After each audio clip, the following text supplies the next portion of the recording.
দুপুরে রাজধানীর সোনারগাঁও হোটেলে global conference on AI leadership and digital excellence অনুষ্ঠানে প্রধান অতিথি হিসেবে যোগ দেন তথ্য ও সম্প্রচার মন্ত্রী জহিরুদ্দিন স্বপন। বিশ্বজুড়ে প্রযুক্তির দ্রুত পরিবর্তনের সঙ্গে তাল মিলিয়ে বাংলাদেশকেও এগিয়ে যেতে হবে উল্লেখ করে অনুষ্ঠানে তথ্য ও সম্প্রচার মন্ত্রী বলেন, কৃত্রিম বুদ্ধিমত্তা বা এআই প্রযুক্তিকে কার্যকরভাবে কাজে লাগিয়ে দক্ষতা বাড়াতে হবে, কারণ এআই নিয়ে কাজ করাই এখন সময়ের দাবি।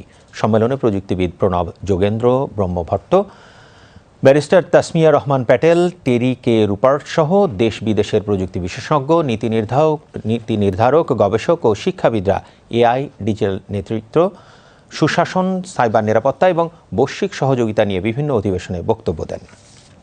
আমাদের দেশের তথ্য ব্যবস্থাপনা, আমাদের দেশের বিজ্ঞান, আমাদের দেশের গবেষণা সব ক্ষেত্রেই কৃত্রিম বুদ্ধিমত্তাকে আমরা যাতে বন্ধু হিসাবে পাই, কারণ কৃত্রিম বুদ্ধিমত্তাকে বন্ধু হিসাবে পাওয়া এবং ধরে রাখাটাই কিন্তু এখন সবচেয়ে বড় চ্যালেঞ্জ। কারণ এই জ্ঞান না থাকলে পরে এবং কৃত্রিম বুদ্ধিমত্তার সঙ্গে বন্ধুত্বের এই ধারাকে অব্যাহত রাখার জটিল বিজ্ঞান এবং জ্ঞানটা যদি না থাকে, তাহলে এটা একটা যে কোনো সময় আমাদের জন্য বুমেরাং হয়ে যেতে পারে।